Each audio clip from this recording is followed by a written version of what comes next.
हम तो भारतीय जनता पार्टी के हाईकमान को ये उनसे रिक्वेस्ट करते हैं कि इलेक्शन जो है ये 2 या 3 महीने के होने हो, उसके बाद खत्म हो जाते हैं, लेकिन भाषा पे संयम होना चाहिए। हमें तो और मजबूती मिल रही। जिस ढंग की वो भाषा का इस्तेमाल कर रहे हैं वो एक लोकतांत्रिक भाषा नहीं है। और कम से कम जो वो फिगर्स दे रहे हैं, कहते जो हिंदुस्तान के भारतवर्ष के प्रथम प्रधानमंत्री थे वो डॉक्टर सुभाष चंद्र बोस थे। अरे आजकल तो जो गांव का कम पढ़ा लिखा नौजवान या महिलाएं होंगी वो भी समझती हैं कि प्रथम प्रधानमंत्री पंडित जवाहरलाल नेहरू थे। दूसरी बात वो ये कहती हैं कि हिंदुस्तान 2014 के बाद आजाद हुआ है। ये उनको मालूम नहीं है। ये बेइज्जती ना उन पुराने जो हमारे स्वतंत्रता सेनानी थे, चाहे वो लीडर्स किसी भी पॉलिटिकल पार्टीज के थे, क्योंकि हिंदुस्तान को आजाद करने में कांग्रेस पार्टी का बहुत बड़ा सहयोग रहा है।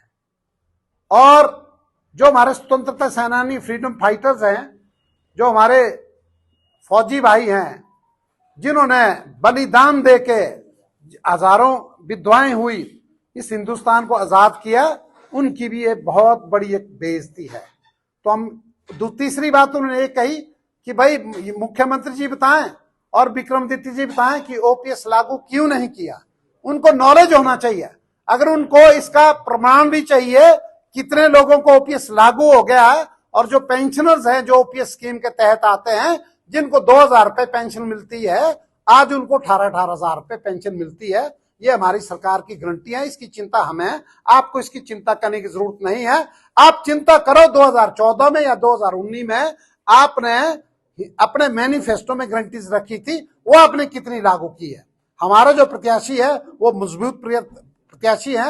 हम सेंटर हाई कमान का, कोऑर्डिनेशन कमेटी का, मुख्यमंत्री महोदय का, प्रदेश अध्यक्ष का, डिप्टी चीफ मिनिस्टर का धन्यवाद करते हैं कि जो हमारे प्रत्याशी हैं विक्रमादित्य जी, जो दूसरी बारी अच्छे मार्जिन से शिमला ग्रामीण से विधायक चुने गए और पीडब्ल्यूडी मिनिस्टर है, और इस 14 महीने के पीरियड में उन्होंने मुख्यमंत्री जी के सहयोग से जो पीडब्ल्यूडी में एक बहुत बढ़िया काम किया, जबकि संसाधन बहुत कम थे, ये उसके लिए।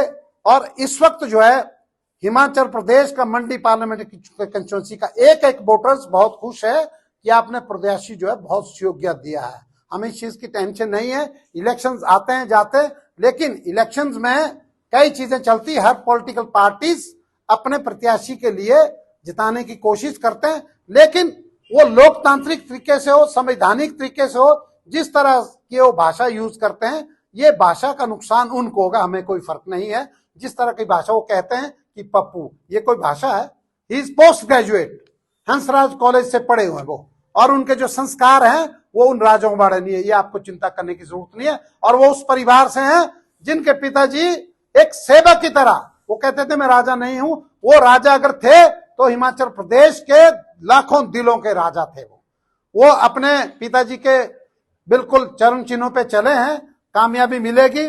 जिला कुल्लू की जो कांग्रेस पार्टी है, ब्लॉक कांग्रेस पार्टी है, हम सब लोग एकजुट हैं। और यहाँ के जो हमारे सीनियर लीडर हैं